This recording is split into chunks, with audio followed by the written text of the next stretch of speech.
Hello and welcome to Kody and Korbin Have a Podcast, the show where two former roommates talk about Mad Max Fury Road. In this wasteland, I am the one who runs from both the living and the dead. A man reduced to a single instinct. Survive. It is by my hand! You arise from the ashes of this world!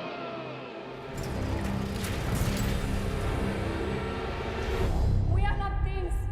We are not things! Where is she taking them?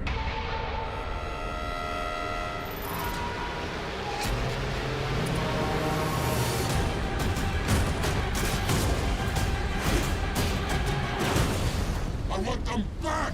They're my property!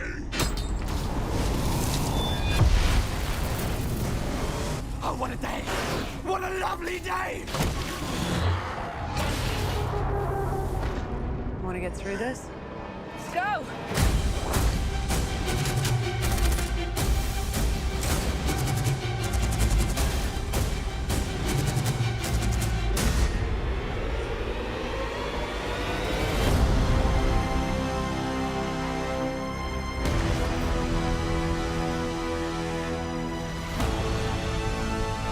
As the world fell, each of us in our own way was broken.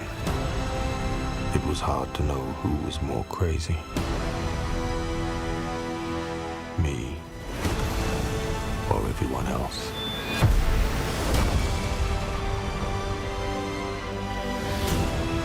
As always, I'm your host, Corbin Zvokel, and joining me as my co-host, he's a crazy smeg who eats schlanger. It's Kody Webb. Kody, what's going on, man? Not too much, man. Very excited to be here. Heck of an intro from you. I thought you were going to ask me off the bat if which one of us is Mad Max and which one of us is Furiosa, but I'll take the Schlanger as well. I don't think that's as bad. That's played out a little bit. Schlanger, who knows what that means? It's an interesting world in the world of Mad Max, and you're a schmeg. That's all I can say. Kody, why do you want to talk Mad Max? Why did you pick it? Why me? Why did you pick me? I think there's a bunch of reasons, and most of them do have to do with like the do you remember category. So I don't want to step on the toes too much, but in general, I think I like this movie a lot.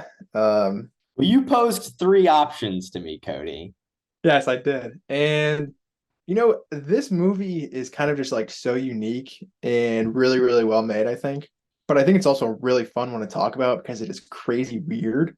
Just like the world building and all of the crazy characters, all the set designs are really, really fun. So I think it overall is a fun one to talk about. But I think like an action movie scale, it's definitely one of my personal favorites from like the modern age, I would say. So tons of reasons, and like I said, there's a lot more that I remember, for better reasonings, I think. But overall, I just really like this film, I think. Yeah, I mean, definitely. The movie is so unique from many others, and I think we'll talk about the ways that the action really just like stands out and the 21st century where we see a lot of the same thing over and over. So I think this one's a really fun one to talk about. And because of Do You Remember? Do you remember? If we go back to the first time both of us watched it, it was together. And I would say this is a very important movie in the early days of our friendship and especially our relationship when it comes to like movie watching and kind of talking about and discussing things like that. What do you remember about that first watch? I mean, I guess we sort of talked a little bit about it in the Snowpiercer episode as well. Throwing it way back to when we first watched this, we watched it together back in the old college days, 2015, I believe. And yeah, like I said, I don't know if it was like a double feature with Snowpiercer, but it was around the same time, maybe back-to-back nights or something A like weekend, yeah, something like that, yeah. But it's just kind of a KHAP classic. If you listen to our Snowpiercer episode, I think that was kind of my reasoning on that one as well. But yeah, I think both of us at the beginning of this movie were kind of just bamboozled as to what we were even watching at some time. Flabbergasted, absolutely. Yeah. Just we were looking back and forth at each other, like, what is happening? So I think it was just a fun watch, mainly because of that, just because we were so caught off guard. But at the same time, I mean, like you're saying, like the visual spectacle that this movie provides from an action standpoint is pretty crazy. But since then too, I've not seen this movie again, other than the first time we watched it, which I think was the same on your page as well, right? Yeah, I mean that's the other thing. You like I said, you posed a couple options, maybe talking Babylon, maybe talking The Godfather, but this one is one that I haven't rewatched since that first time. So now at this point, what we're 3 years since then it's been. Yeah. No, it's four. We're coming up. It's probably been about 4 years at this point. Because that was like 2019 probably that we watched that. And so yeah, it's I haven't seen it since then. I've really been wanting to rewatch it. Of course, that first time, I gotta say we watched it on like the tiniest little TV with no sound system or anything whatsoever. And of course, today I just watched it on my laptop laying in bed. So I haven't fully experienced the movie maybe the way it should be, but it's still a great watch. Yeah, you need to check it out on the big screen, man. I this time I went my normal TV setup here, so definitely got a bunch better experience, and we can throw it over to Peter a la Webb. Yeah, exactly. But I kind of agree with you. Like, I feel like I had an entirely different experience watching it this time, and maybe part of that is because it was on a bigger screen for myself. So maybe you need a third rewatch. But yeah, I think that's the really cool thing about like these episodes is like from the first time we watched it together, then where we are now. I think we've both dramatically changed a lot. So just from that standpoint, it was a completely different experience as well, which I'll definitely get into. But yeah, I think way back in the day, this was definitely something that bonded KHAP together. Definitely a movie that warrants a rewatch as well. There's so much, like you said, we were both like, what the fuck? We missed a lot the first time we saw it. I think I gained a little bit of a better understanding of what was going on, but still to the same degree, I'm a little bit like, what the fuck? So let's get into our initial thoughts, Cody. Good morning, Vietnam! Maybe we want to talk a little bit about how this movie came to be, because of course this is technically the fourth movie in a series of films that George Miller was directing back in the 80s, with Mel Gibson playing the lead role of Max. Back in 87, Miller had the idea of doing a Mad Max movie where it was literally an entire continuous chase, which is what Fury Road came to be. But it was kind of just like in development hell, whether like he was trying to figure things out or he had other stuff going on. He wanted to work on other projects. Mel Gibson was busy with stuff. Then you get to like the 2000s and Mel Gibson falls a little bit out of the public grace, and is a little controversial. Also, George Miller said, "Oh, he's busy and he's too old, so we're gonna recast him." And then he eventually picks Tom Hardy to play the role, and that's I think like 2008, 2009 is. We'll talk about the reasons what he was working on then, that kind of falls out. They want to shoot it in early 2010, 2011. They were maybe even going to do like the two movie, the Mad Max and the Furiosa movie back to back. That doesn't happen. There's some issues with like VFX and planning and money, and they don't shoot until 2012 finally, after Tom Hardy's done Dark Knight Rises. And then they shoot the movie in 2012. They do some additional photography in 2013 as some reshoots. And then finally it's released in 2015. The movie was shot primarily in Namibia with some additional shooting in South Africa, Cape Town. And then I think the beginning and the end, the Citadel location, which was primarily done in those reshoots in 2013, that was shot in Perth in Australia. And I think originally I think just canon wise too, the movies do take place like in Australia mostly. So that's cool that they kind of were able to shoot there on location for the Citadel as well. But I mean, yeah, it makes sense a little bit that a movie like this would be in production hell for so long, just because, like you said, I mean, it's literally just a chase for 2 hours in a sense. So if you don't have that kind of planned out to a T and ready to go, I mean, you're not going to make the movie in a sense. So I feel like it would be difficult just to set everything up for this. Especially, I mean, we'll talk, so much of this movie was done practically. I believe 80% of it, which is something so Just rare. Insane too. With the stunts in this movie, that is insane. Yeah. So, I mean, that's a ton to plan out. Like you said, it's a continuous shade. You got safety, you've got money. I believe I read somewhere that technically, despite this movie making like $300 million, It was still a financial loss when you take in the advertising, the budget, and everything, and combined. So like it was a big undertaking to produce something like this. But at the end of the day, you get like an epic piece of art, and I'm glad it exists. Yeah. Respect to the studio heads out there for giving George Miller, I think, his due credit and just saying like make a great film. Like you said, it did well at the box office, but evidently not good enough, which is tough for Georgie boy because I want about 10 more of these movies. Initial thoughts kind of go back to I don't know much about the lore of this movie at all. Me neither. I haven't seen any of the other Mad Max movies. I've not seen any of the Mad Max movies other than this one. I've seen like bits and parts of Beyond Thunderdome with Tina Turner, like on TV back, and it was not good, so I wouldn't recommend that. But I think the lore is really, really strange, obviously. But like you're saying, I think on a second watch, because the first time I was like, I don't understand any of this. Like, what are these people's names? I don't even understand. Like all the wives, their names. I was like, who's even calling these people? I don't understand. But this time around, I feel like I was a little bit more. I could wrap my head around it. And that really just let me kind of focus on the practical action, like you were talking about. I think that is the standout here.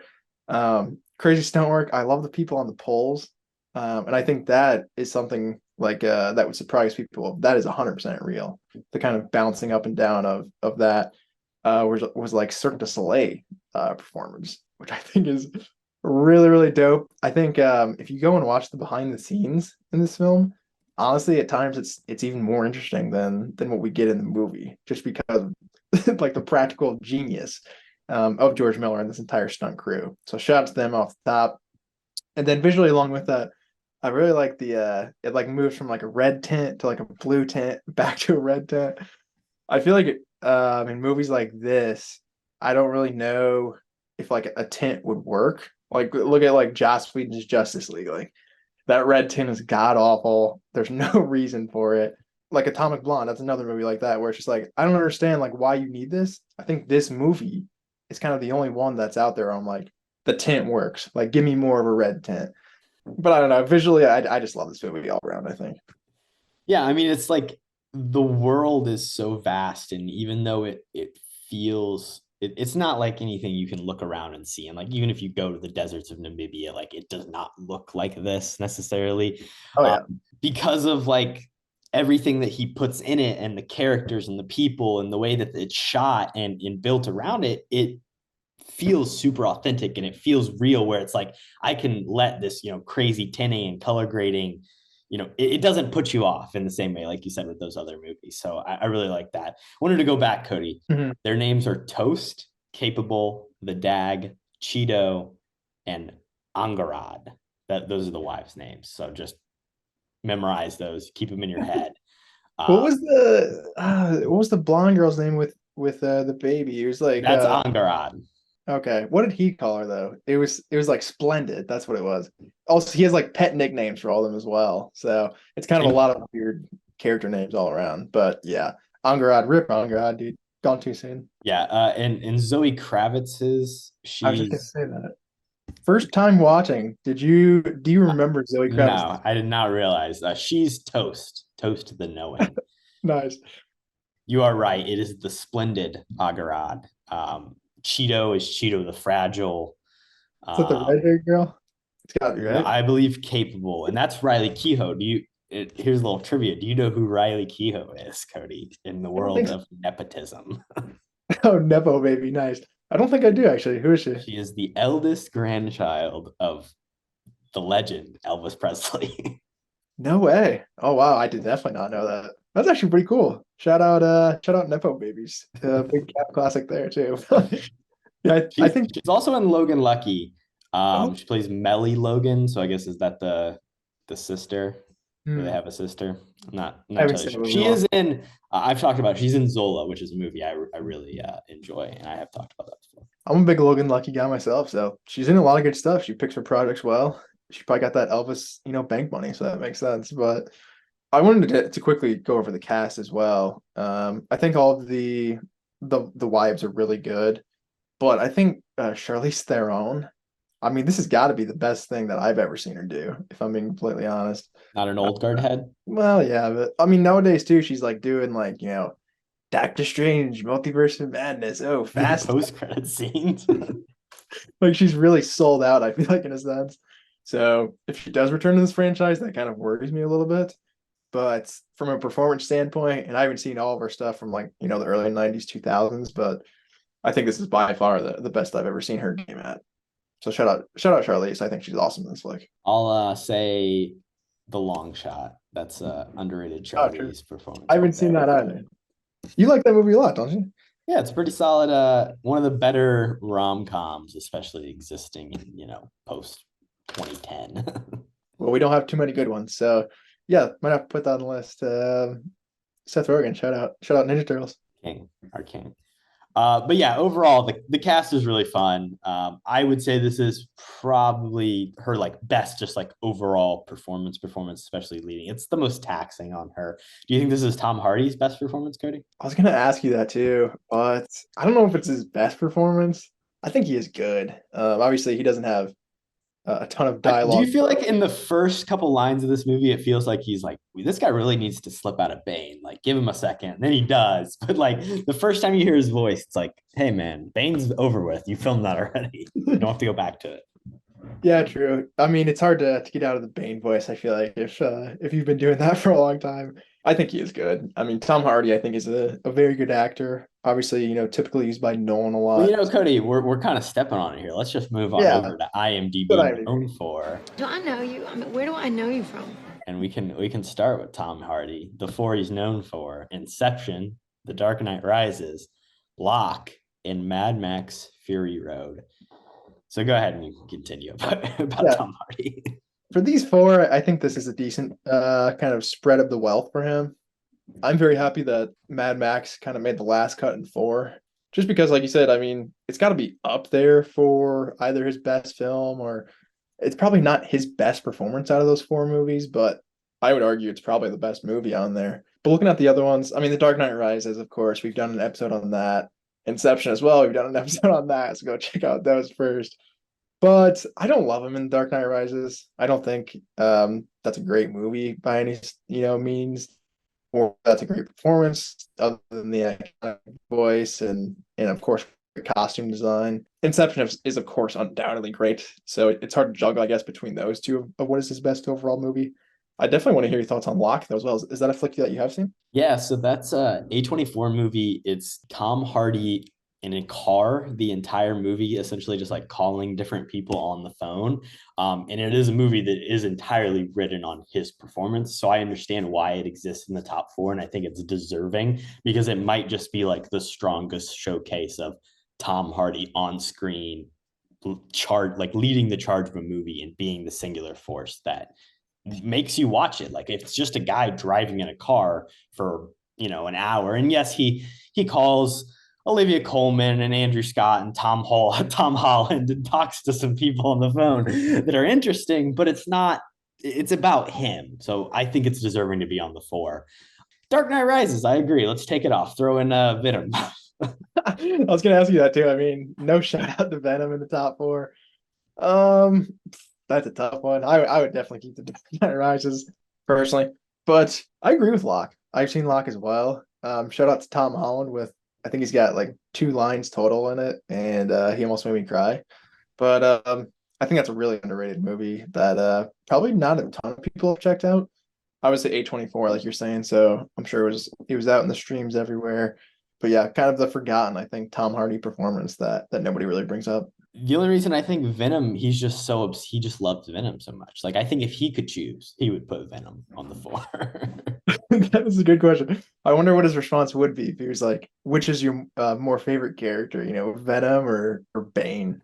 I think that would be a Sophie's choice for him. I know you're really excited about the Bike Riders movie that is coming out soon, Kody. You talked about that on our last episode. Yeah, if you missed our last Oscar prediction episode, go check that out.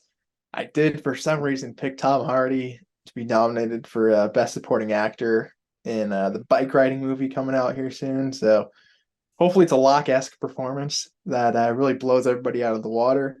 I don't know. Are you too excited for that movie? I mean, obviously it's an Austin Butler joint, so I'm not going to be the biggest fan, but I'm going to be honest, like heard the names of a lot of these movies coming out, and I've done my research, but I just like stayed away from trailers for the most part. So I haven't like watched the trailer for this movie. I'm gonna see it, but I can't really speak to like it's probably not something I am gonna love if I'm just were to guess, you know. Yeah. Also, I love that from you. Guys, don't watch trailers. They suck. They don't like bring any like new experience to the movie. They just hinder it, if anything at all. So I back that completely. Yeah. I like Jodie Comer, so it's got a pretty solid cast for sure. Michael Shannon in there as well, Mike Feist. But you know, motorcyclists, Austin Butler doing an accent. I don't know. He loves doing accents though. Come on, man. That is true. That is true. Shout out Elvis again. We should just do a full Elvis episode. Dude, it came fucking full circle. Priscilla episode coming soon, people. Charlize Theron, her 4, Monster, Mad Max Fury Road, of course. Tully, also producer, but she's in that as well. And Snow White and the Huntsman. Yeah. Interesting 4. I don't like this list anywhere as near as much as I like Tom Hardy's list. Like I was saying, I feel like recently Charlize, maybe she needs a new agent or something because the modern age here, she hasn't done too much other than obviously her role as Furiosa in this flick, which, if I'm being honest, should probably be one. I believe she won an Oscar for Monster though, so I feel like that's fair. Of kind of putting that on the pedestal as maybe her best performance. I've not seen Monster or Tully or Snow White and the Huntsman. And that's my main question here is why the heck is Snow White and the Huntsman in her top 4? So I think critically and audience wise, it was panned pretty hard and something that pretty much is not talked about at all today. I think Chris Hemsworth and Kristen Stewart also star in the flick, if I'm correct. Or I could be thinking the wrong franchise, but I'm being completely honest. That is the one indeed. She's the 3rd billed person in the movie. She's Ravina. I mean, she's not Snow White or the Huntsman. She's the villain. Right. She couldn't make either of the titular characters. But yeah, I would definitely take that. I think out of those 3 out of the top 4, 100%. I would switch. The thing is, she has moved into more of a producing role, and I mean, she's continued to do that with a lot of her new stuff. I mean, even Atomic Blonde, Long Shot, and then she's produced stuff that she's not in, like Murder Mystery, and I could see like Bombshell slipping in. That's more of like an Oscar type picture. But I don't know. The Old Guard, that's the big, like most recent, like actiony, her is the leading role. But it's a Netflix movie, and who really cares about Netflix movies, right? I don't know. Give me the long shot at the very least. Honestly, give me those 3 movies you named over the other 3 other than Mad Max on this list. Atomic Blonde. Well, we should leave Monster. I mean, Monster, she won the Best Actress Oscar. Who remembers that though, Corbin? I mean, I don't know. It was 20 years ago. I don't remember it because I was 3. She's probably really good, to be fair. I'll check out Monster, but yeah, I mean, like it just doesn't make any sense why these like terrible movies are in her top 4 for no reason. So that kind of bewilders me. George Miller, Mad Max Fury Road, The Road Warrior, Mad Max, and Happy Feet. Of course, Happy Feet is always I think at this point, it's like if you know a little bit about movies, it's not like too surprising because I feel like everybody talks about it now. But it's like one of those things like, oh yeah, George Miller, director of Mad Max, also directed Happy Feet and Happy Feet 2. Isn't that crazy? But I mean, solid little animated movies. People forget though, Kody. You know what people forget? Babe Pig in the City. Babe Pig in the City. Yeah, his filmography I think is really interesting, especially changing mediums so quickly in genres in a sense. Like, how do you go from directing a Happy Feet flick, where it's just penguins singing all day, to like the goriest, most post-apocalyptic, like worst case scenario film of all time? George Miller's an interesting guy, and I guess just keep letting him do both because they're both not bad. The best part is like after the first Happy Feet, he was supposed to like direct this movie, and then it was like, well, we're 5 years later, like we're just gonna do fucking Happy Feet 2. Like we can't get like Mad Max Fury Road is not gonna happen. I guess Happy Feet 2 it is. Also, I never saw Happy Feet 2. That one, it had to be a lot worse than the first Happy Feet, right? I mean, we're sitting at a 6.4 and a 5.8 on IMDb respectively, so I can't really say either of them are like too crazy. I think I saw it, but again, this is one of those. Happy Feet was like a elementary school movie night movie that they definitely played. Yeah. It's fun for the whole family. I mean, it's penguins singing. How can you go wrong? Like, Well, no, Cody, I think it's they're penguins stomping. stomp. Whatever. Somebody sings in the movie, Corbin. I don't know who it is, but Happy Feet. Cody, could you name anybody in the voice cast of Happy Feet? oh man. It's probably been about 15 years since I've seen the movie as well. It's been a long time. Let me take a wild guess. One of your all-time faves. What about like Leonard Nimoy? That seems like something he would do. I have no idea.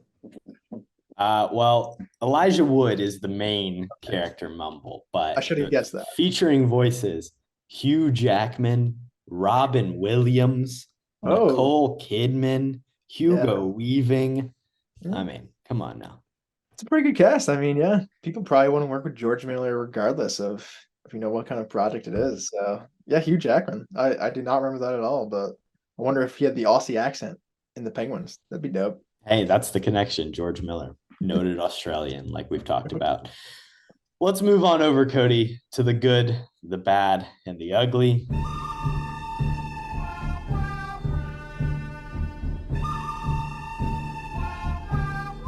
I do have a lot here. I mean, off the top, just going more into the Furiosa character. And I feel like a running theme for me in this category will just be like general character development, which I feel like is a bit surprising for like a 2-hour action movie in a sense. But the main two core of Max and Furiosa may be one of the most badass pairings I think we've ever seen. I mean, obviously they just take out a whole army basically by themselves, and somehow come out on top, which is pretty cool. Furious is just like sniping dudes out of the sky on motorbikes, which is awesome. Background here, the instrument car, just like blaring tunes the entire time, and then they even eventually get on the action and start fighting Max.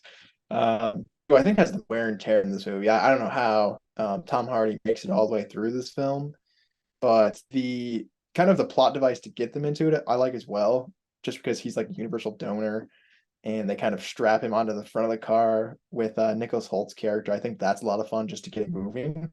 And then you really understand like what Furiosa is doing is what and why early on, which I like that too. And then once they kind of pair up, it's kind of just like this inseparable duo that kind of at the climax of the movie in a sense, you feel like they may lose. And then it kind of just switches on a dime after she gets stabbed. They're like, oh, these people are big time trouble. But I love her development. Also, of course, that iconic scene of when she does find out like her home is non-existent basically, and there is nowhere for them to run. Her like breaking down on the sand, that specific shot with like the sand moving around and her kind of yelling out, just some really really good stuff. So anything kind of Furiosa and Max related, I really love. I 100% agree. I think their dynamic duo nature is really incredible. I love the scene when they finally like trust each other, where it's like, I'm going to show you how to drive this car here. And that's going to be me, putting my trust in you. And then he then gives her the gun. And that's just that moment. And then basically from that time on, they're like in lockstep 100%. Like they have each other's backs. Even when he kind of splits off from them at the very end, he's like, no, he has his visions or whatever. He's got to return and kind of, they're going to ride off back to the Citadel and take things over together, which I think is really cool. I also think that's great because it's like he doesn't even speak for the first like majority of the movie. He's barely talking throughout, and it is so much more focused on her and her character and her motivations, and his kind of job is just to just be there and push forward. And then eventually that relationship grows into something more, where we get the, moment at the end where he like reveals his name to her, which I think is really great. Also unpunctures her lung, which is interesting scientifically. I wonder that's how you actually do that. Shout out to Max, the scientist. And then the other it's the, ballpoint pen tracheotomy. It's same idea. Yeah, everybody can do it probably. I'll try it one day eventually. But the other character who I'm surprised we haven't mentioned yet, and there's not too many characters in this, so you can guess what I'm going to talk about here. But it's Nicholas Hoult here. I think on the first time I watched it, I didn't love him or his performance, but on a rewatch, 100%, I got to stick him in the good here. I think he's very quotable. Obviously, you have what a day, what a lovely day. I mean, that's great. How can you not love that with him screaming with his dry lips? And then he also has like the roll credits moment early on too.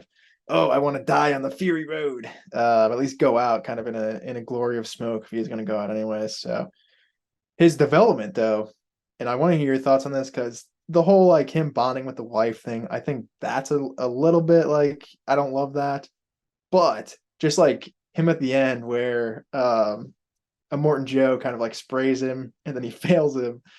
And then he kind of like I like the idea of like all of these kids were kind of just like told this their entire lives of, we're gonna die anyways. Obviously, he has like those heat ulcers or whatever they are. So it's kind of like you might as well do this and try and survive as long as you can until you go to the afterlife where you'll be partying with everyone for forever if you sacrifice yourself. I think the ideologue I can't say it. I think the ideologue The ideological. the ideology of that I think is really interesting from like the bad guys' perspectives or like the stormtroopers' perspectives, kind of the minions. So I like that they have backstory for that. And his overall turn I think is fun, and he has a good conclusion too, where he kind of sacrifices himself for good and instead of bad.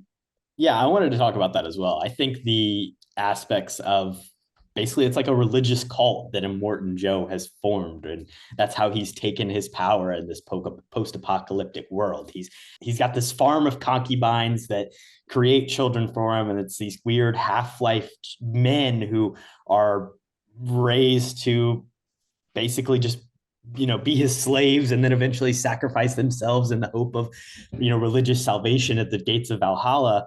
And I just love that world and those ideas and the cult like status and the way that our world could potentially devolve into that, and all the things that go into that, and all the ways that I see our world reflected in the society of Mad Max and the aftermath of that, I think is all really cool. I agree with you in saying that, like, on first watch, I didn't love Nicholas Holt's character or his performance. I would still say I don't love his performance or even him as an actor, but I think his character is a lot more interesting to me now that I kind of understand this world and I get where he was coming from and I see the arc and the development. I was listening to something or reading something where it kind of talked about how like he becomes Max's son, which I don't know if I see that necessarily, or I love that angle or that idea, but it is cool to see him kind of find his home and find his family. And I think that's what this movie is really about. It's about redemption. We hear that line of Max asking Furiosa, what do you want? She says redemption. It's about trying to find redemption, trying to find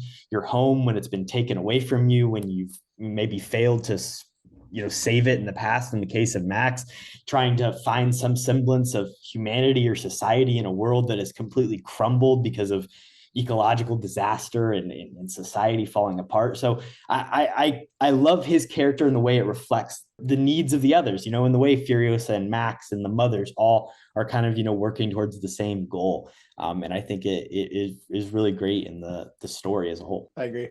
And I think we're on the same page Nicholas Hoult wise too. I don't really love him as an actor, but I'd probably say like this is my favorite movie of his, or at least his favorite performance in the movie that he's in. So shout out Beast. He's pretty bad in all the but kind of bouncing off what you're saying too, just kind of like the overall ultra realism. I really like you do think this is somewhat of a believable world here in like 100 years in the future. Like I wouldn't be shocked if I'm being completely honest. Other than like obviously everybody is like ultra headshots, like all the grandmas are just like insane, which again makes sense if they've survived this long. And maybe I'll catch some flack for saying this. It's maybe a good clip, but I kind of like that the grannies got wasted as quickly as they did, just because like it kept it ultra realistic. The third act, I guess, spoiler alert here, is literally just them saying, F it, we're gonna go right back the way we just got chased and take these guys head on and try to beat them all. The problem is the crew that they have is, Furiosa, Mad Max, Nicholas Hoult, and then a bunch of wives and a few grandmas. Like, they don't have any firepower, really, if we're being honest here. So I like the fact that we get to that point in the story where kind of all of the people who you would expect to get wasted early on definitely do by these crazy polars, and, they have fire. They have all the gadgets you would think they would have in this world. Then like I was saying, they get to the point where Furiosa gets stabbed and it's like literally like you said, her lung collapses. Like it is not an easy path to victory for our heroes at all. They really have to go through hell to get there. Yeah, so I just really like the third act structure because it's kind of just crazy bonkers, and I don't know, just like them turning around and going back, I feel like it's such a badass move and unexpected from a plot standpoint.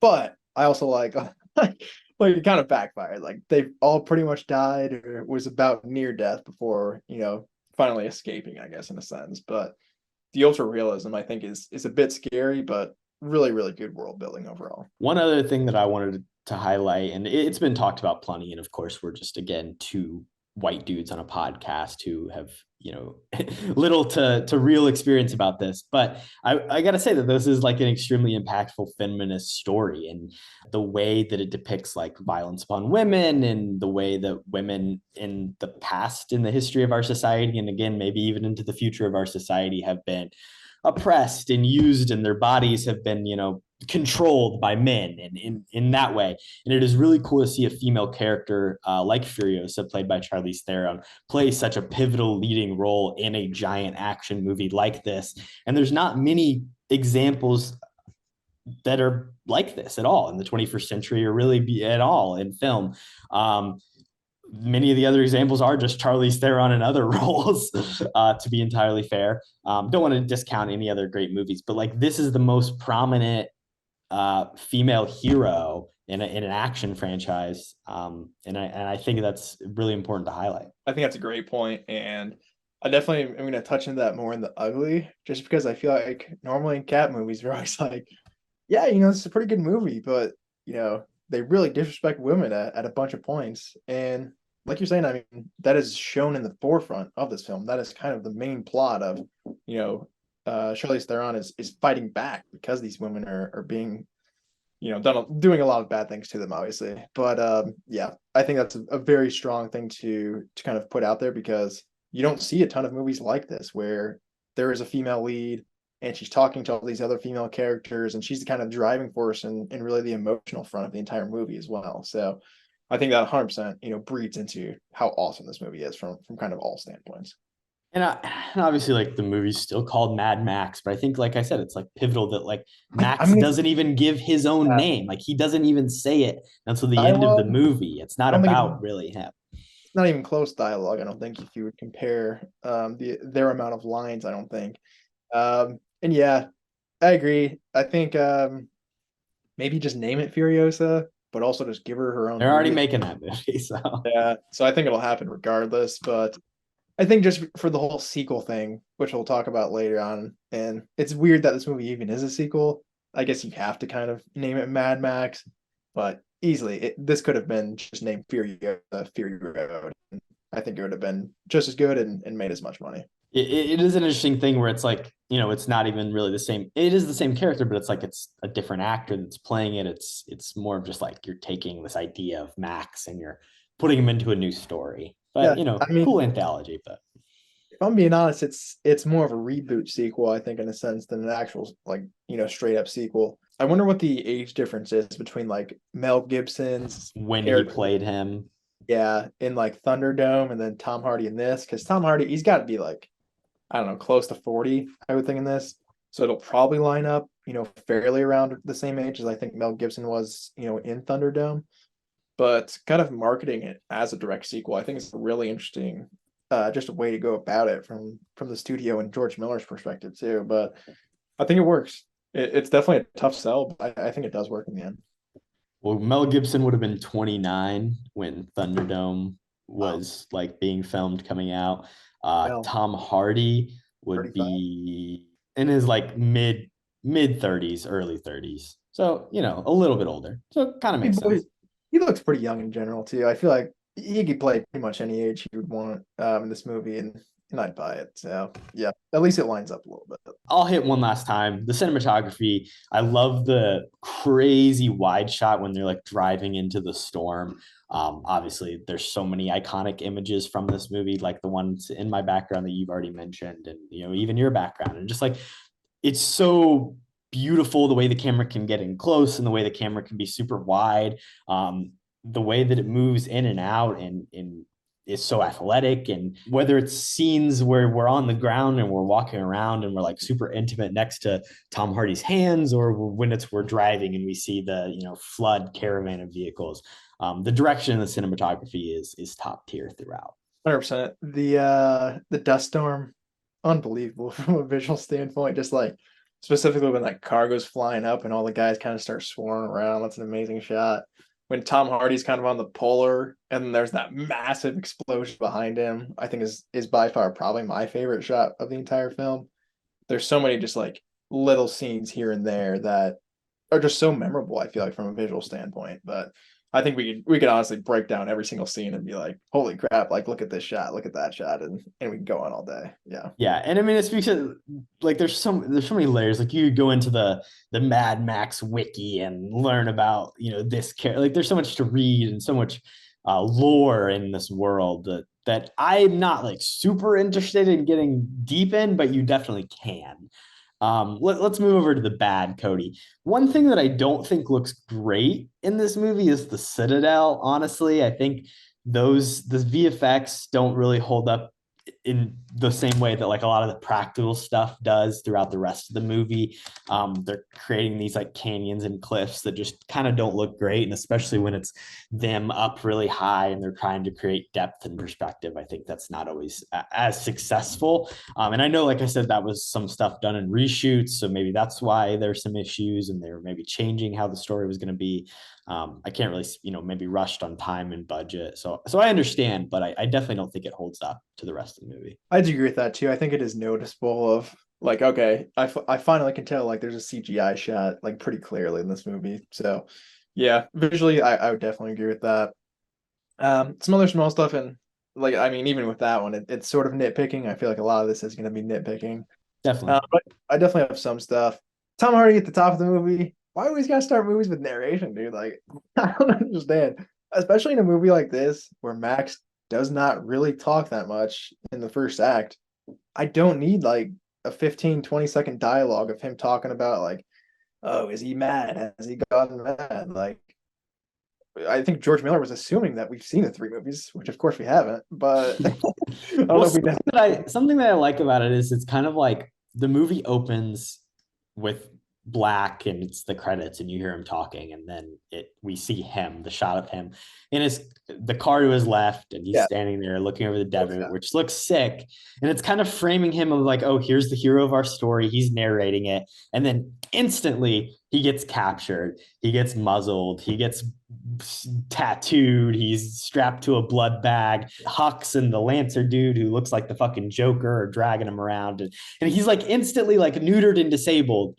And it's all about Furiosa from that point on. So I think it's kind of just like a misdirect right off the bat, which I love. I do like that too. And kind of talking about the universal donor thing a little bit more. It is an interesting plot device. Obviously, it's a full circle moment all the way back at the end, but it's still kind of like this magic blood BS that hey man, I'm O negative. He's just like me. It could be me. Respect all the O negatives out there. I'm probably just jealous. This whole magic blood stuff, like, I don't know, it just gives me flashbacks to like Star Trek Into Darkness of just like an overused movie trope. Obviously, this is like real magic blood in a sense, I guess. So it's a little bit better, but I don't know. I feel like maybe that was overplayed a little bit. Again, pretty big nitpick. Yeah, I mean, in the future, it's like everything is like commodified, and like gasoline and water have been, if you control the gasoline and the bullet farm, then you are the person who's in power. And in the same way, you can get the people with the O negative blood, and you can breed an army and save lives. But I do like how at the end of the movie, it's like that redemptive arc of the thing that was taken from him and the way he was abused and used as a slave is what he uses to save Furiosa as well, which is cool. I do like the callback as well. Past that, I do have a question for you as well. Maybe you can answer this, but do we know who this little girl is who keeps showing up?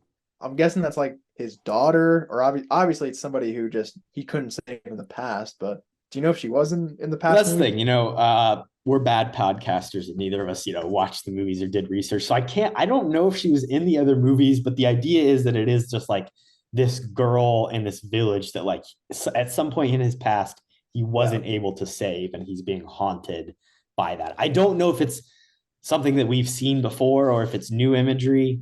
That's on us. And I'm not going to look it up. I don't care. Sorry, people. Respect.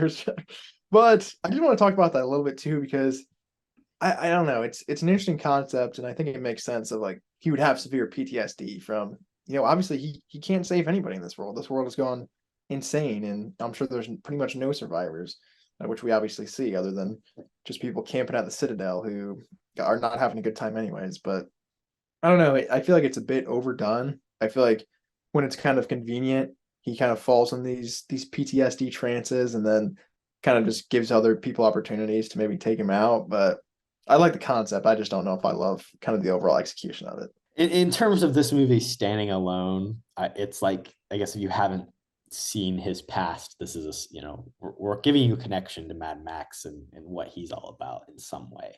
He's a guy haunted. True. He's mad. He's mad. That's for damn sure. Um, You got anything else?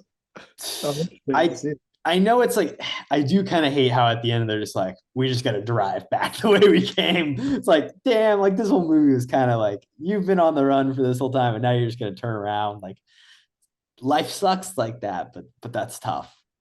Yeah, I mean, I agree. I think it's completely badass for being honest. And it's kind of the question of like, where else are you gonna go? Like even Max says that, like, you can drive, 500 miles that way and it's just salt. You drive for 160 days and nothing.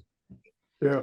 But I mean, yeah, that is dumb. I feel like from an overarching standpoint, but I love it. I mean, it's kind of the thing where it's like, in writing the story, you're like, where do we go? Well, I guess we just got to go right back where we came from. But that's also like the most realistic thing because there is nothing left, right? Yeah. So they probably just didn't want to create another set as well. So I don't blame them. Probably those reshoots. That's what it was. But one last thing. I'm on my side. And it's going to be completely just me again. It's just kind of the vibes I get as it kind of came off a little bit cheesier at times in the first watch. Kind of like at the end where like two cars are banging on each other before they're trying to get to this, valley or ridge or whatever it is with the rocks.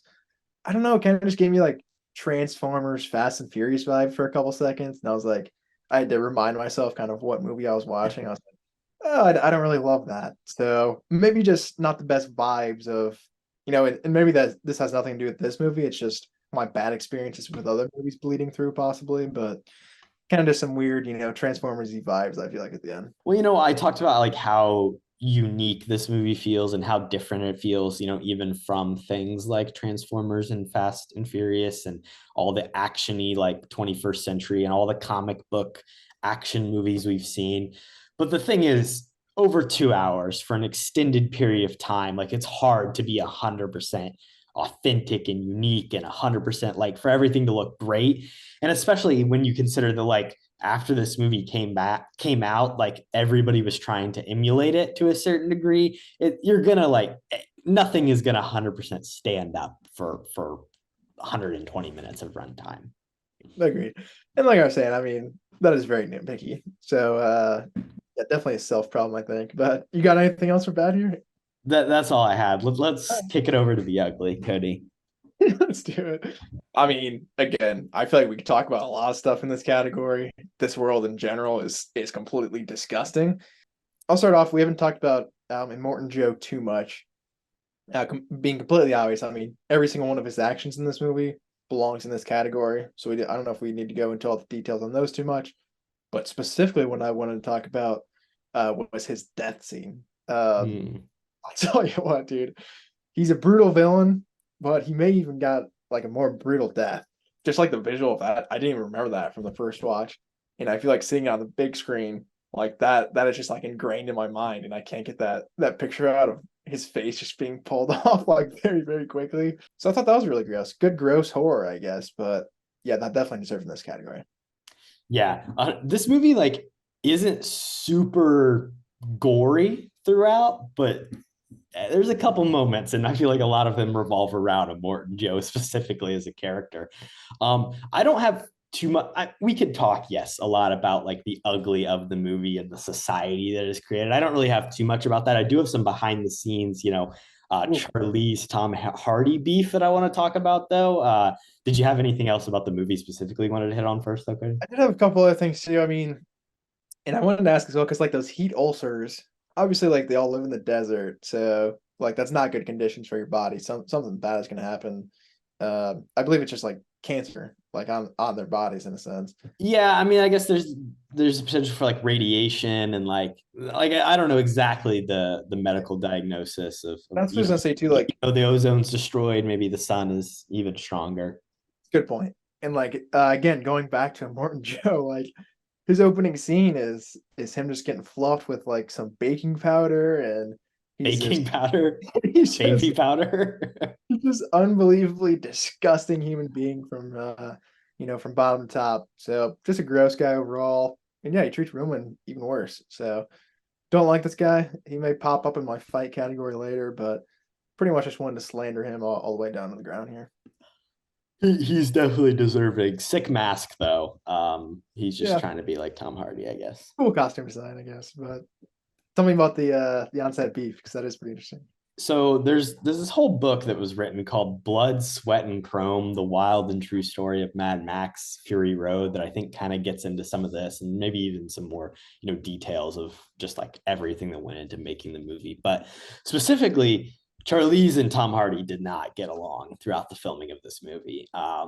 It was kind of like a Vin Diesel and the Fast and Furious cast situation, I guess, where it's like everyone was like, man, filming with this guy sucks. I have a couple quotes. It was clear that these two people hated each other. They didn't want to touch each other. They didn't want to look at each other. They wouldn't even face each other if the camera wasn't actively rolling. There was specifically a big blow up that happened in the middle of filming where Charlize was there. She was set up in the rig. It was 8:00. They were supposed to start filming, and Tom Hardy was late. She knew he was going to be late. She was ready. He showed up late, and she like blew up on him. She called him a cunt. She said all this crazy shit about like needing to fine him for wasting everybody's time and wasting everybody's money.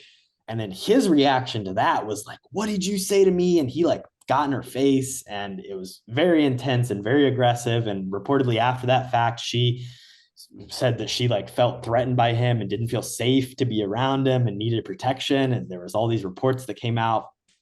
So very intense, very vitriolic filming environment. Clearly, it's crazy because they created something that is like feels so authentic and genuine, and is like feels like they had a really good deep connection. And I think maybe even to a certain degree that was part of it. It was like there was good chemistry there that also like boiled over into like being too much and too strong of feelings.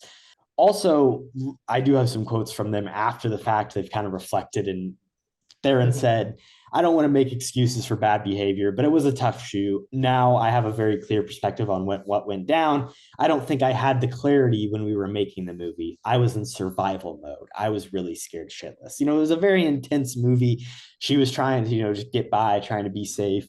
She said, "Because of my own fear, we were putting up walls to protect ourselves instead of saying to each other, 'Fuck, this is scary for you. It's scary for me too. Let's be nice to each other.' We were functioning in a weird way like our characters. Everything was about survival." And that's something that's so intrinsic to this movie. This is a movie about when you're put at the very fucking edge of society and the world, and after everything's crumbled down, how do you survive? How do you go on? And these actors are trying to do that. Hardy, many years later, said, "In hindsight, I was over my head in many ways. The pressure on both of us was overwhelming at times. What she needed was a better, perhaps more experienced partner in me. I'd like to think that now I'm older and uglier, I could rise to the occasion." Clearly, there were some mistakes made. Neither of them handled the situation well. But that's definitely an ugly thing in the making of this movie. And that happens, sometimes. That is crazy. I think in a sense too, maybe they just got caught up a little bit in the method acting of, like you said, the idea of survivorship.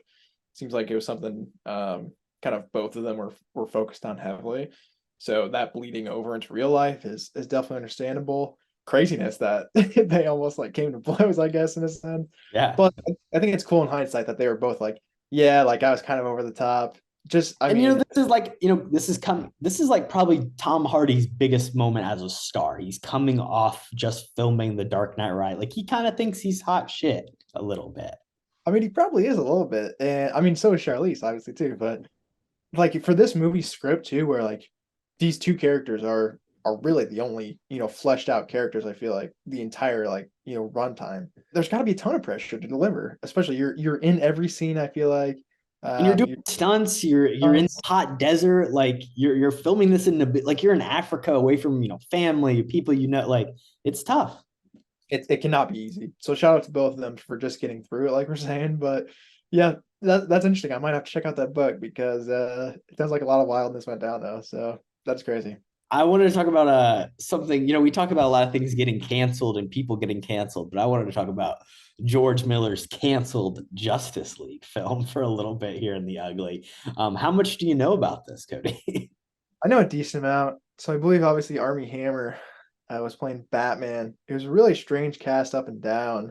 And I think it was deep into production a little bit and then kind of got canceled last minute, I believe, right? See, it's really an interesting thing to talk about in the context of some stuff that's happening right now in the Hollywood world, and that it was kind of a victim of the writer's strike of 2007, 2008. So obviously, I want to say, since the filming of our last episode, the writer's strike is officially it's come to an end, which is fantastic news.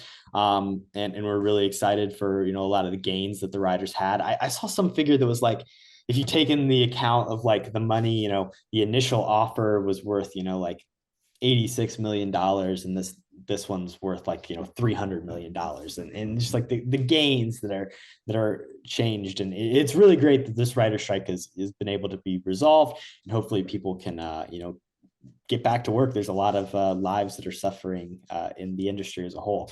It's been a huge loss. However, in 2007, 2008, they already had the cast, they already had the costumes, they already were going to film this movie. Then the writer's strike happens and they're going to shoot, but the studio's pissed about the script, but they can't change the script because of the writer's strike. Then finally, the strike ends, they're going to film. The Dark Knight comes out. That movie's so successful. Warner Brothers just like, you know what? We're just going to not do this because we think like we're fucked. Like we're at a loss at this point. I will say DJ Cortana was supposed to play Superman, Army Hammer as Batman, Megan Gale as Wonder Woman, Adam Brody as the Flash, Common, the rapper, as the Green Lantern, Santiago Cabrera as Aquaman, Hugh Case Byrne as Martian Manhunter, Jay Baruchel playing the villain Maxwell Lord, Kazan playing Iris West, Tessa Palmer as Talia al Ghul, and Anton Yelich as Wally West. Wow, Anton Yelich as well. Shout out, R.I.P. Fun cast. Jay Baruchel as Max Lord. I didn't know that. Of course, we got probably the worst version of that ever in Wonder Woman 84. So that would have been interesting to see kind of what his character was in that. But honestly, I would have liked to at least seen this movie, if I'm being honest. Obviously, like I said, once The Dark Knight comes out, this thing is scrapped immediately. I feel like, other than Armie Hammer, I feel like it's an okay cast, and something from George Miller, I would definitely at least want to kind of give him a chance on.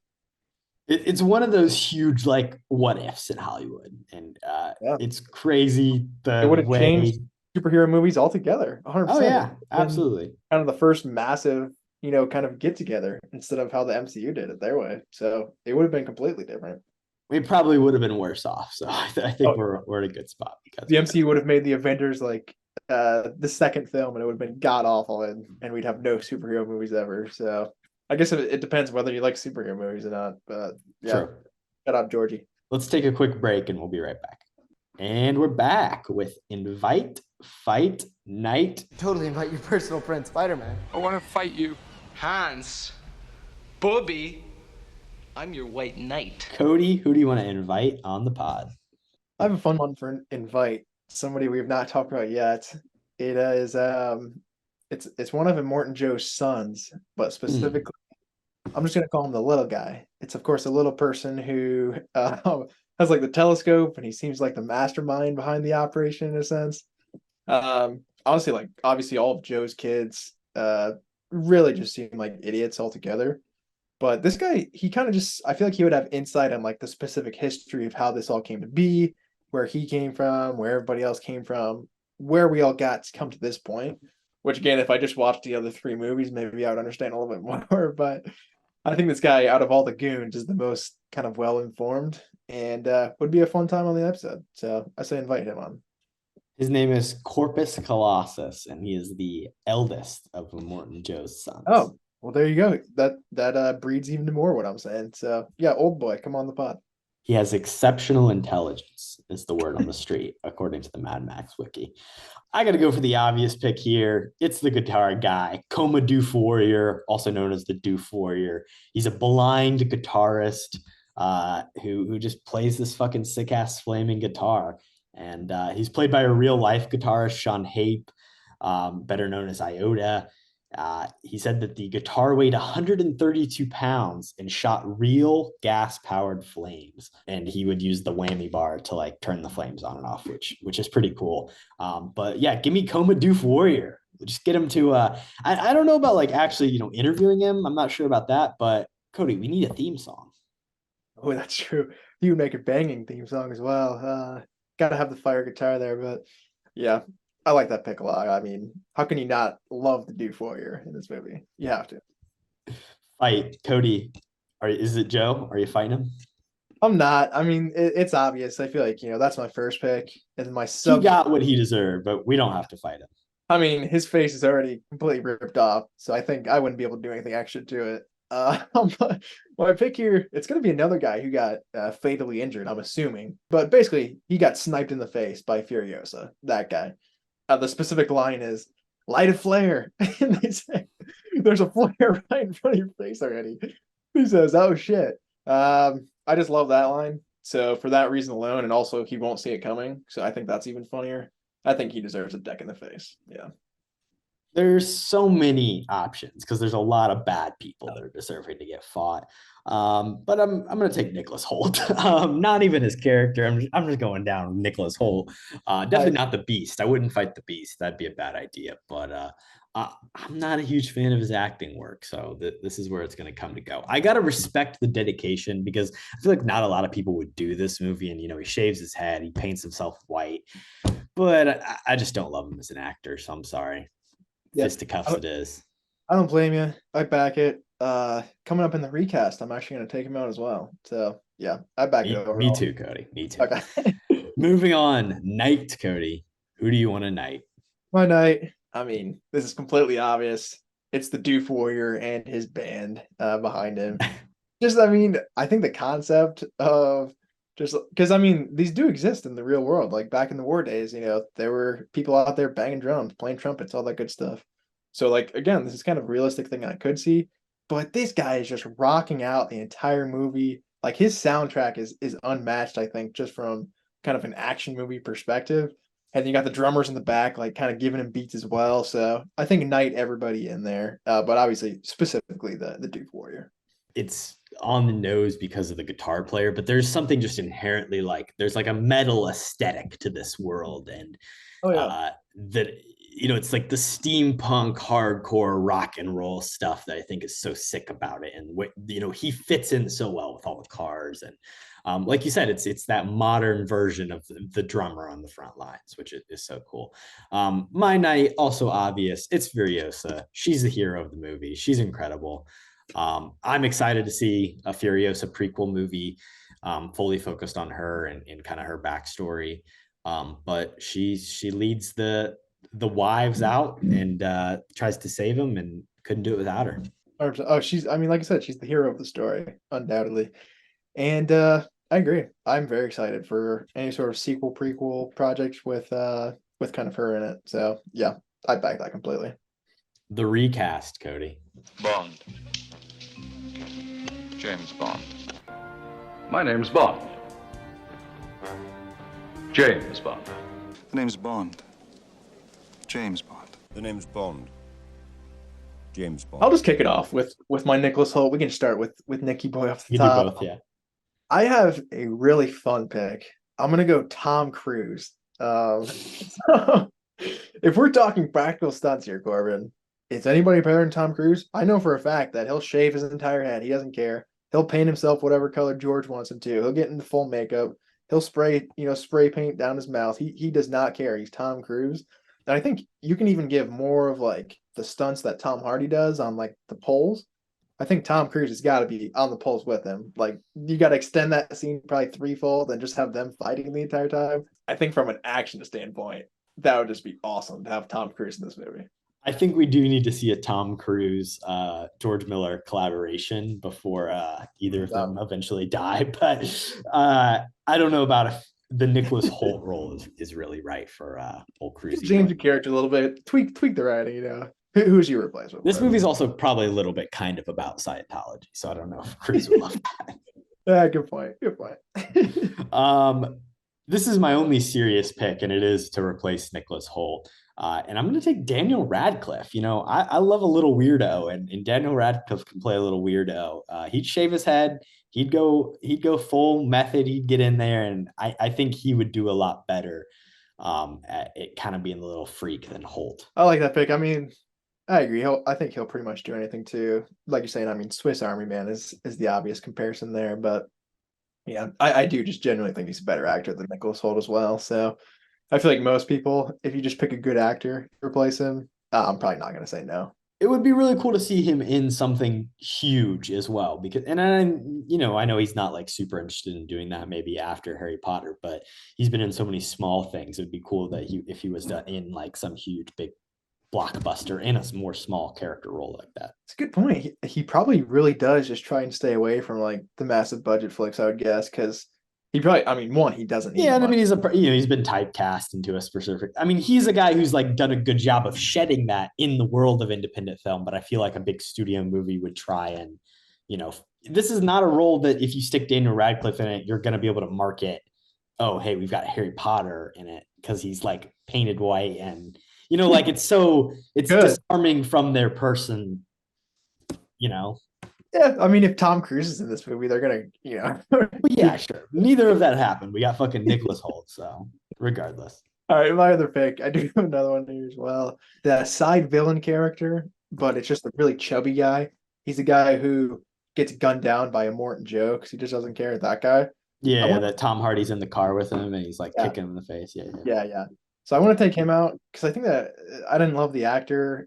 All of like the practical makeup I thought was good, and it was probably a real hassle just getting in and out of that. So shout out to that guy, I guess, for that. But I wanted somebody with maybe a little bit more experience acting and more experience with practical, makeup. I'm going with my most underrated actor, Stellan Skarsgård. Shout out the whale motion he does in Dune. I love that. But I think he'd be good in this, and maybe give that character obviously a little more screen time, a little bit more depth with Stellan playing that role. But I feel like with kind of all the side honchos, other than just that specific flair line, they're just like really forgettable. So I think bringing in a known actor would at least kind of get me more interested in why they are there. Yeah, I mean, you're bringing it up, but like the Dune comparisons are easy to begin to draw for this movie. So I think Stellan definitely makes sense in this world. Vin Diesel, Kody. His name is Vin Diesel. How's he not in Mad Max Fury Road? Come on, I don't care what role we give him, but get him in the flick. Is The Rock joining him, or is it just a solo flick here with him? Just the Diesel, man. Just the Diesel. What do you want him? Just he could be the Lancer, right? That'd be a good spot for him. I could throw him in as the Lancer. I mean, as the big son, the Rictus, is that his name? Got the gun. He could be. I mean, he could play Joe, but personally, I have a better pick for Morton Joe, and that's Al Pacino. He's got the hair to match. He can go crazy. Yeah, Morton Joe. That's where it's at. It would definitely be more iconic lines, I think. But I don't know if I back that one specifically. I would watch it, but it would probably just be bad. Rating, Kody. But do you like me? What do you want to rate this movie out of 69? Yeah, this is a tough one, I think, because compared to a lot of movies we've gone over here on KHAP, I think this is a sort of subgenre of its own, so it's hard to compare. I don't know. In my notes, I had a 63 out of 69. I think I'm going to go with 64 after our conversation here today, though. So I'm going to lock in the 64 out of 69. I mean, it's a 5-star movie for me. There's like I said, obviously there's a couple little nitpicks I have, but overall, I don't think from a 2-hour kind of action movie you're going to find anything kind of on this pedestal. So the second Nicholas Hoult movie that you have put at a 64 out of 69, Kody. Days of Future Past. Yeah, heck yeah, I love that movie. It's probably because Nicholas Holt's not in it too much. So yeah, I mean, honestly, like I think that lines up perfectly. Those are both 5-star movies for me, undoubtedly. But obviously, they have some little flaws here and there.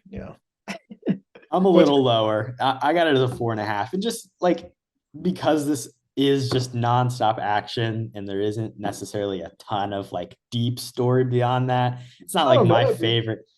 There's such good character development, though. There's really cool character stuff, but the plot is rather simplistic. Like drive, fight, turn around. We're gonna drive back to the place. Fair enough. I want to see more from this world, and maybe I should watch more Mad Max movies for that reason. But I almost want to see like what is the world of Mad Max from a different director's perspective, or with a different character, a different story, less intense action based. But I still love this movie. 4.5 stars, 59 out of 69. It's right up there, still near the top, but not the top. That's a good rating for you. Yeah, I feel like we're kind of on similar standpoints with the rating there. So yeah, respect. Definitely. All right, you might also like. Who knows? You might like it. It's a killer rush. I kind of already mentioned it, but I think Dune. If you're interested in Mad Max, in terms of like epic scale desert movies, I don't think it gets any better. It's very clear that like Mad Max as an idea was inspired by the original Frank Herbert Dune novel to some degree. This is less sci-fi spacey than Dune. I even also though imagine that like in terms of like Dune Part 2 and some of like the Messiah nature and like the prophecy, like that like cult-like approach to things that I think we'll see even more in the sequel is very similar to a lot of the ideas in Mad Max. In terms of like a genre rooted in like 80s action, let's take James Cameron, T2. That's a great action movie as well. If you like Mad Max Fury Road, you'll like T2 as well. There's some great car, motorcycle chases in that. 100%.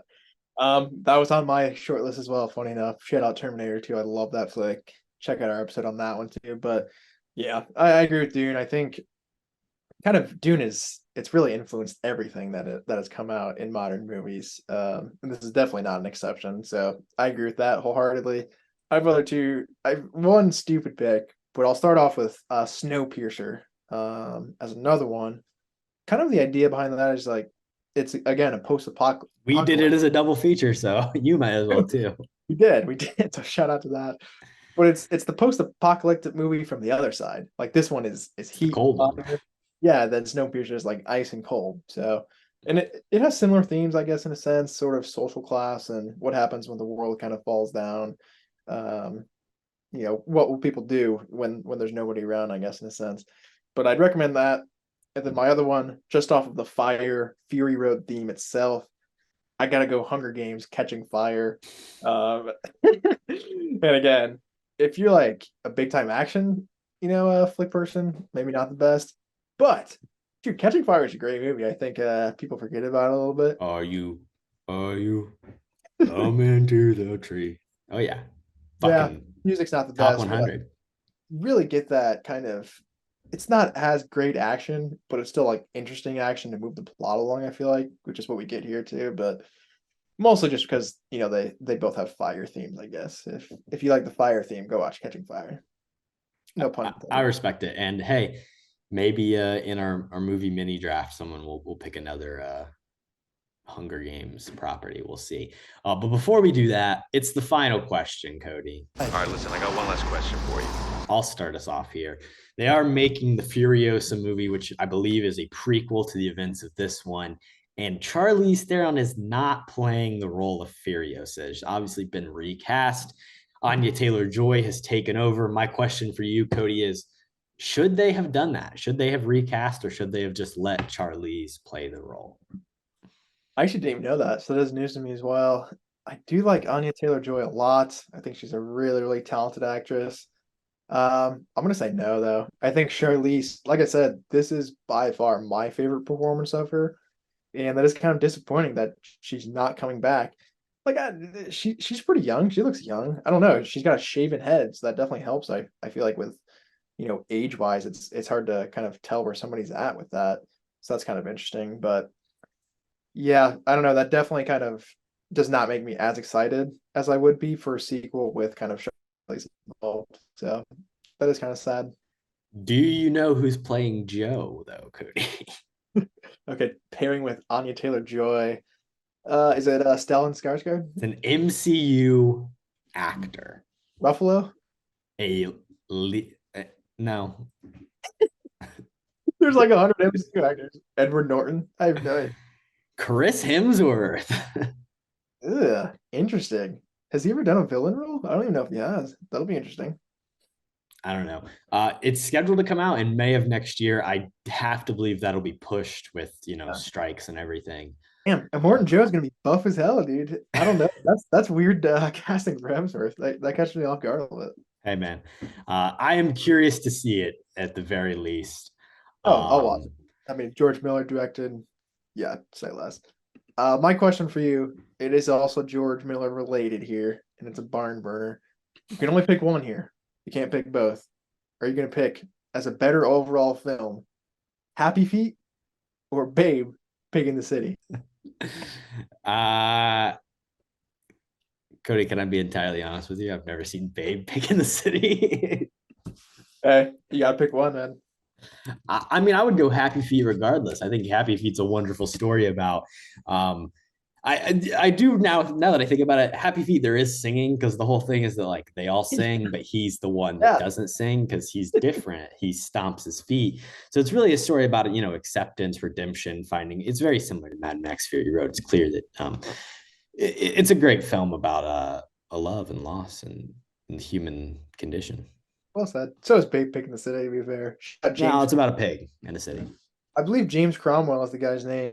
He's also the Flair guy in this movie. So good actor, underrated actor who didn't make our list in that episode. What's the difference between Babe and Babe, Pig in the City?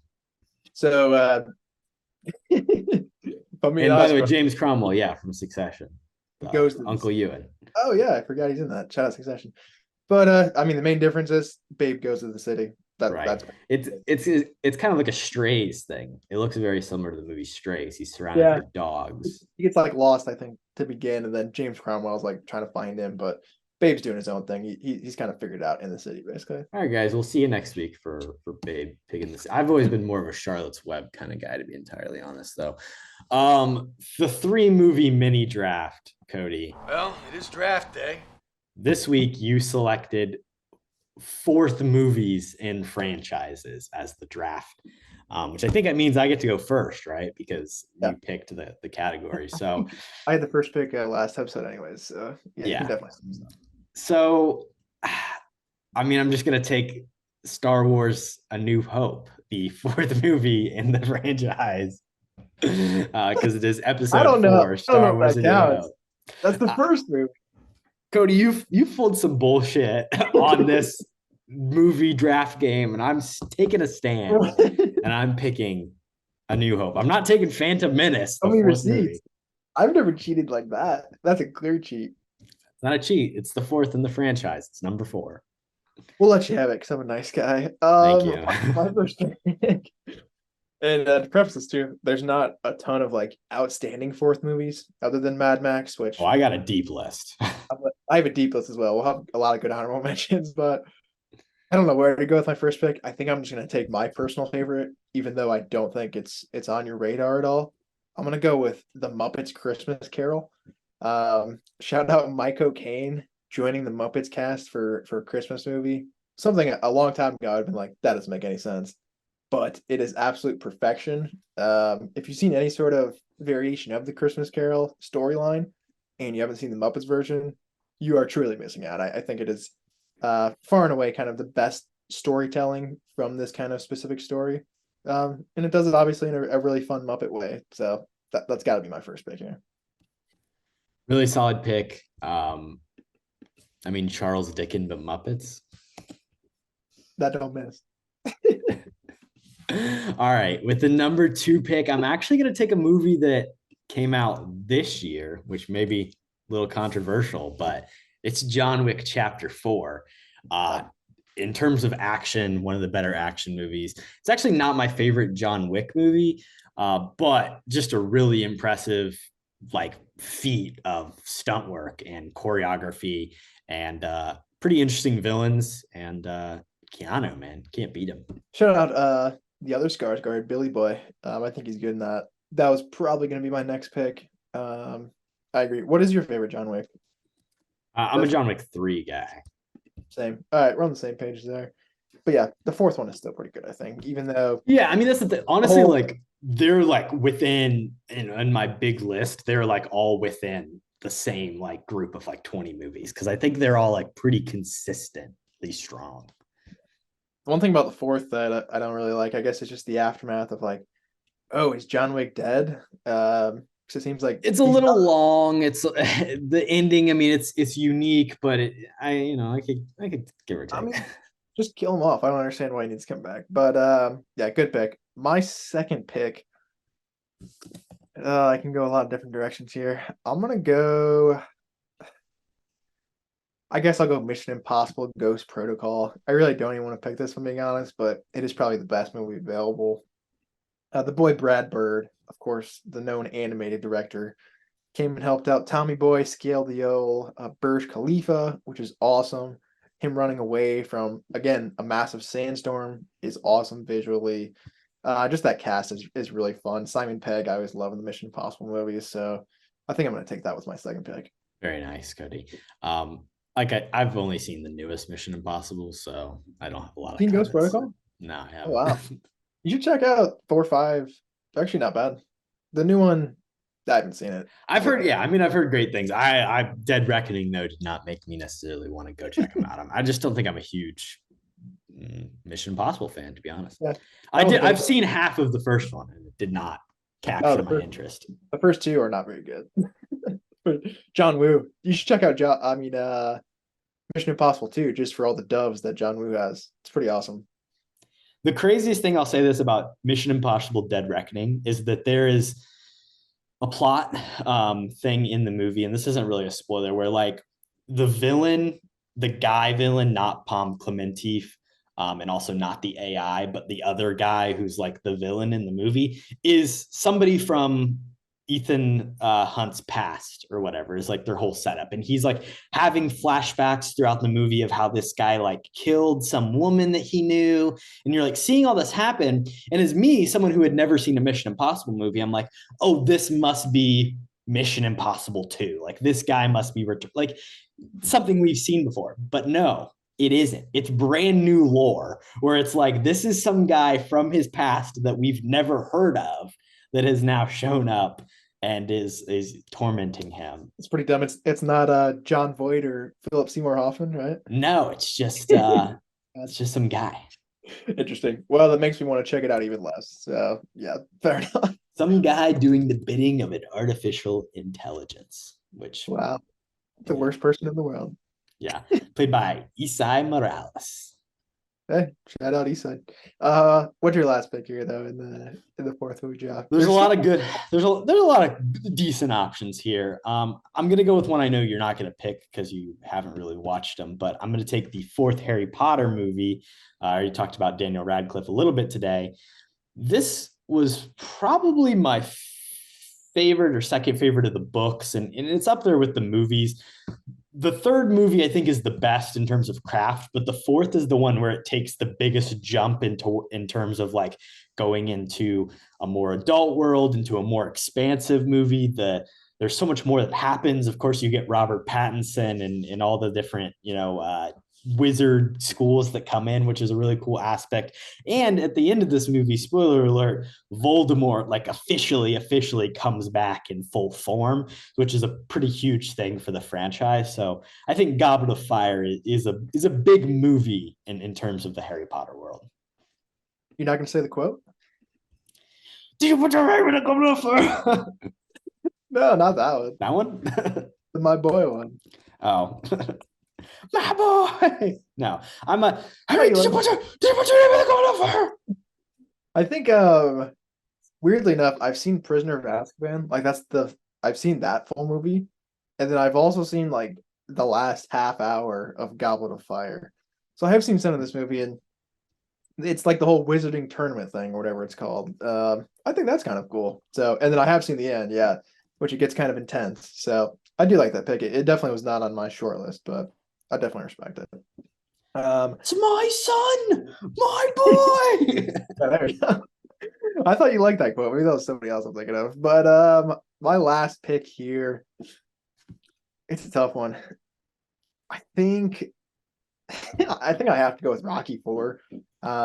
Just because Rocky alone pretty much defeats communism. So I think that's hard to match up against any other movie of kind of like, how much the hero kind of accomplishes at the end. Also has a really great villain with Ivan Drago. Really intimidating. He kills, obviously, is it Danny Glover at the beginning of the movie? No, wrong one. I always mix them up. I swear I'm not Carl Weathers. Oh, all right, got that. Ivan Drago, he kills Carl Weathers at the beginning of the movie, which is kind of a big shocker because obviously, Creed has been in, he's been a big part of the other films in the franchise so far, so it's kind of a big shock. And then Rocky's got to come out of retirement and whoop his ass. So I think just from a fun movie standpoint, it doesn't get much better than Rocky 4. Very similarly, a story about revenge and redemption, at the very least. Some honorable mentions here. Scream 4, not my favorite Scream, honestly, probably by like second to least favorite Scream, but still like a decent horror movie. Conquest of the Planet of the Apes, the fourth movie in the original Planet of the Apes 5 quadrilogy or whatever the fuck. Decent one, probably actually one of my favorite of those original ones. Catching Fire Part 2, Hunger Games. Okay, not sorry. Hunger Games Mockingjay Part 2. There you go. That one's okay. Twilight Breaking Dawn Part 1. Okay movie. I don't even know how many Twilight movies there are. Yeah, I think Breaking Dawn Part 2 is a lot better than Part 1, right? I don't know. None of them are great. Leave that to the comments. I'm going to go honorable mentions as well. I really wanted to pick Star Trek 4, The Voyage Home, which is obviously the original Captain Kirk Spock with Shatner and Nimoy. And it's a fun one where they like travel back in time to San Francisco and have to like save the whales. So it's kind of just like a really cool throwback kind of Star Trek movie in a sense, which I do like. And then my other honorable mention too was Thor 1, which is the fourth movie in the MCU. So kind of cheating in that standpoint, I guess, of what you try to do with Star Wars. You want to take Love and Thunder. Yeah, that's the thing. That's the only other like fourth movie. Actually, dude, we could Avengers, we could have taken Endgame. Yeah, I didn't even think about that. But tough. Avengers Endgame, probably an honorable mention as well. That's really not my favorite Avengers movie by any means. So I guess I'm not too mad about it. But Thor 1, I kind of like that movie. It's definitely hated on. Obviously, it's a Kenneth Branagh, just like Shakespearean piece, which doesn't really fit any of the other Thor movies. But from kind of his bleached eyebrows to everything else, I think it's okay. Eclipse, Twilight, Breaking Dawn Part 1, Breaking Dawn Part 2, Twilight, New Moon. That's your ranking? That's the official ranking. And if you want to hear a great episode on Twilight, you could go back to our April Fool's episode from earlier this year. Yeah, we have some guest hosts who know a lot more about Twilight than us, so definitely go check that out. All right, Kody, last but not least, weekly watches. Karen, honey, what are you watching? What have you been into? It's been a minute since we've discussed. It's been a while, so I actually have a decent amount that I have checked out recently. Off the top, my big TV one, I started watching Brooklyn Nine-Nine for the first time. I think I'm about 17, 18 episodes in. Obviously, with sitcoms, I feel like you can get through a lot more of those, quicker than other shows. But this first time? Yeah. I've seen like episodes here and there on TV, I think, but yeah, it's my first time kind of going through the series, so it's been fun. I like the humor. It's kind of more like sophisticated humor, I think, than The Office in a sense. So I'm a fan so far. Past that, I've been watching a decent amount of movies too. Started off with Asteroid City. Finally checked that out on Peacock. I liked it a lot. I mean, Wes Anderson, kind of similar to this film. Just his cinematography style is undeniably great, and the cast is it goes on and on and on, and it gets. I'm hoping to go see Henry Sugar this weekend. It's playing in theater, so I'm gonna go check it out. Hopefully. Shout out to the Cumberman. Looks pretty interesting. What I usually call him actually, I don't remember. I forgot. Cumberbund. Cumberbund. Yeah, shout out Cumberbund. Shut up. He's not in Asteroid City, surprisingly, but the cast is awesome. The story's interesting too. I didn't really know what to expect going in. Obviously, I heard a little bit of stuff about you. Obviously, it's just like kind of how a play is made in a sense, which I think is really cool from Wes Anderson's perspective. And of course, shout out Jeff Goldblum and Margot Robbie for just taking on tiny roles, but both absolutely killing it. Probably the most memorable thing in the movie for me is both of their just tiny scenes. So shout out to them. Past that, a few other movies. I checked out Happy Gilmore for the first time in forever, which eventually we will have to do a KHAP episode on because honestly, it might be my favorite comedy of all time. So if you haven't seen that classic, go check it out. And then as well, the other big one that I checked out here recently too was The Favorite, which of course is a Yorgos, whatever his last name is, production. Athamos, sure. I believe he's some Greek guy. But actually, and I was looking into a little more. He used to play professional basketball. So shout out Yorgos. That he probably just became one of my favorite directors based off of that alone. But this movie is effing awesome, dude. Like, I don't want to hype it up too much because I know you haven't seen it, but it's really, really, really good. Emma Stone is awesome in it. Obviously, Olivia Colman won Best Actress in this role too. And then you, of course, have Rachel Weisz, who is a Yorgos kind of mainstay, just kind of there, kind of chugging along. I effing love this movie. Like I said, highly recommend it to you, Corbino. And I don't want to give anything away, but it kind of just like gives off really great Game of Thrones vibes, which you would not expect at all for a movie like this, I feel like. So yeah, I'm excited for Poor Things because this movie was pretty sweet. And then my last one I checked out this week too was Game Night, kind of just trying to knock off some other movies I've missed here and there over the years off my my watch list. I thought it was okay. I think Rachel McAdams is a lot of fun in it, and her pairing up with Bateman, I think, is a good duo. But I mean, Jesse Plemons is a real weirdo, which is, you know, expected, I guess, at this point. And the plot, it's interesting. I mean, it goes places that did surprise me, which is good for comedy, I feel like. But overall, kind of just like mid-level tier comedy, I would say. It's not like super funny. But it's like okay. It's kind of just like it's trying to keep you on your edge of your feet a little bit more and kind of make you laugh in the third act, which I guess that's fine, but that's kind of, you know, not really what I was looking for in a sense. Yeah, that's all my watch. I'm sure you got a list than me, I'm guessing. I got a few movies and I'll hit a couple of them real quick. I saw Life, which is the 2017 like, it's basically like an Alien ripoff where we're in space and there's a thing that's attacking our ship and we're all gonna die. It's got Ryan Reynolds and Jake Gyllenhaal and Rebecca Ferguson. Have you seen this one, Kody? I have not. The cast is fun though. Well, I really don't want to spoil anything. It's got a decent cast. Okay effects. It's a very competent version of something that has been done many times. You know, it doesn't really bring anything terribly new or unique to the table. It's an enjoyable watch. That's the thing. It's like one of those ones that it's well enough made that, you know, for 2 hours it grips you and you do want to see what happens, but it's not the best version of it by any means. Speaking also of Alien, I watched Alien 3, which, you know, is a little follow-up to our Aliens watch a couple weeks ago. I know you haven't seen that one either. Honestly, there are some things I liked about it more than the other Alien movies, but then there's also a lot of things that are like much worse about it. There's some like pretty rough VFX comping where it's not even, it's literally, it's a puppet, but it looks so bad because of like the way the green screen that you can like clearly see around it.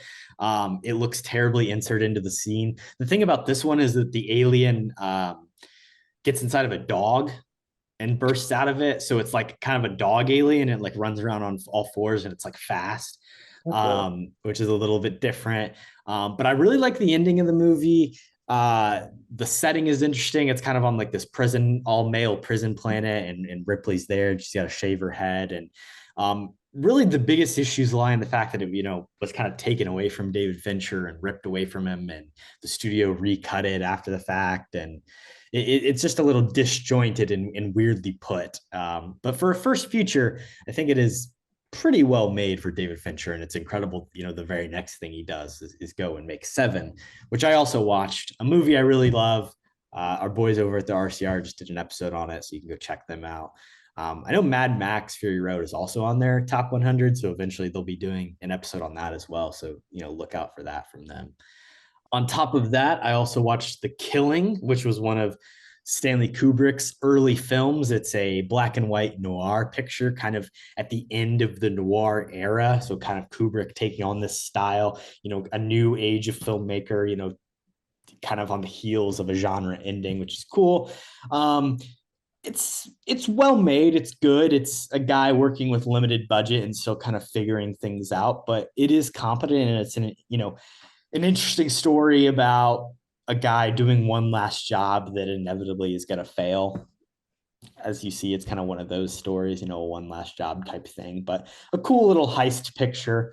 And then Dumb Money, Kody, the latest entrant into the anti-capitalist film, this time a true story, Big Short-esque, except it's something that happened literally like less than 2 years ago, considering the GME to the moon, GameStop stuff that happened kind of, during the height of the pandemic. This is a movie that has a lot of masks, which I thought was interesting. It is very much like a pandemic movie. It's very set in the time period.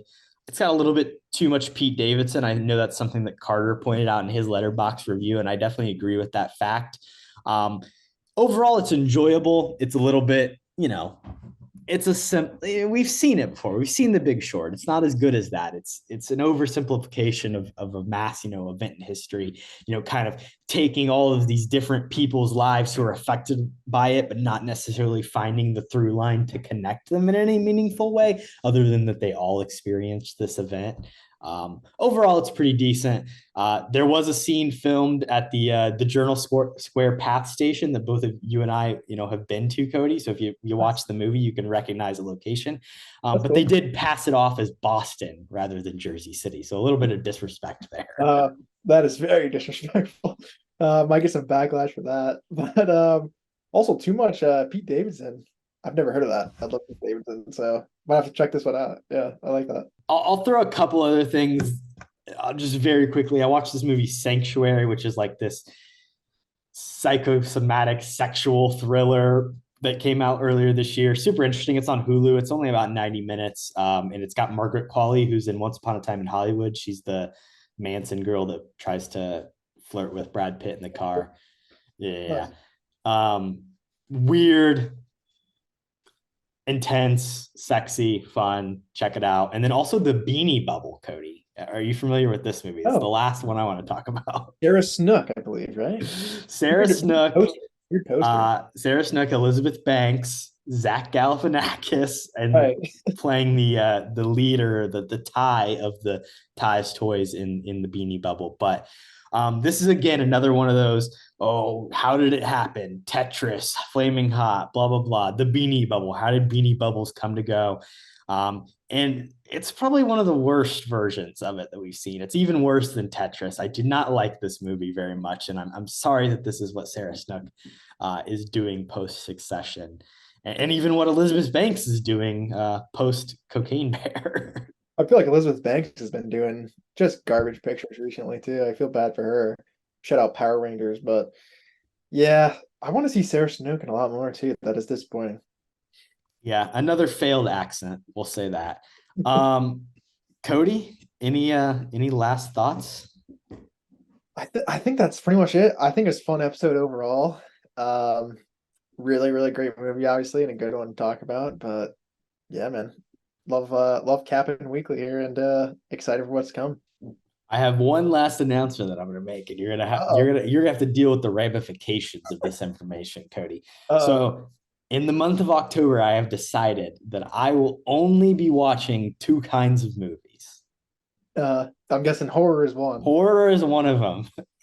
And the second is if Leonardo DiCaprio is a member of the cast. So in terms of cap purposes, you will only be watching one of those two things. Nice. So I'm going to use this as a time to catch up on some Leo movies I haven't seen. And then of course, leading into Killers of the Flower Moon. And then also outside of that, I'll stay spooky. So that's going to be my October. I love it. Back to spooky season. I think spooky season should return to Cap as well. Get a couple more horror films in here. So I'm on board. Anything Leo too. Obviously, I'm on board. Yeah. Definitely be on the lookout for some of that in the coming weeks, and stay capping. Stay capping. Bye. Peace. What you just said is one of the most insanely idiotic things I have ever heard. At no point in your rambling, incoherent response were you even close to anything that could be considered a rational thought. Everyone in this room is now dumber for having listened to it.